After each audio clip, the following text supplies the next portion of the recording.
কত বছর? 1200 বছর। এই 1200 বছর আমরা বিশ্বকে চালাইছি। ওরা আমাদের রাষ্ট্রে থাকতো কর দিয়ে, জিজিয়া দিয়ে থাকতো। ওরা আমাদের রাষ্ট্রে জিজিয়া দিয়ে থাকতো।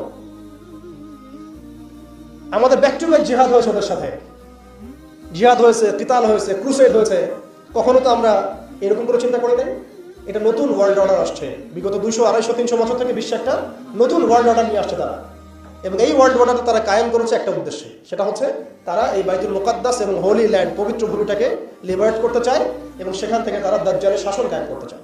বাস, খালাস, আর কিচ্ছু নাই। বিশ্বে যা কিছু হচ্ছে এটা কোনো না কোনোভাবে এর সাথে সম্পৃক্ত। ওদের জাতিসংঘ তৈরি করা, ওদের এই ব্যাংকিং সিস্টেম, ওদের এই পলিটিক্যাল সিস্টেমগুলা, খিলাফাকে ধ্বংস করা, মুসলিমদেরকে এইভাবে টুকরা টুকরা করে বিভক্ত করে ফেলা, মুসলিমদেরকে নিধন করা, ওদের সামরিক যে উন্নতি, হ্যাঁ, ওদের জনসংখ্যা, ওদের যে প্রযুক্তিগত উন্নয়ন, সব কিছু দেখবেন আস্তে আস্তে আস্তে আস্তে ওই বাইতুল মুকাদ্দাসে গিয়ে থাকবে। ওরা চায় ওই জায়গা থেকে বিশ্বকে শাসন করতে, ওরা চায় ওই জায়গা থেকে বিশ্বকে শাসন করতে। এবং ইসরায়েল নিজস্ব একটা রাষ্ট্র না, একটা প্রক্সি রাষ্ট্র।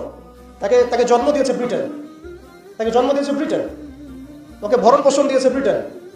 তারপরে ওকে আজকে এই বড় করেছে, যৌবনে নিয়ে আসছে আমেরিকা, পশ্চিমারা। খালাস, ও একা কিছু ছিল না।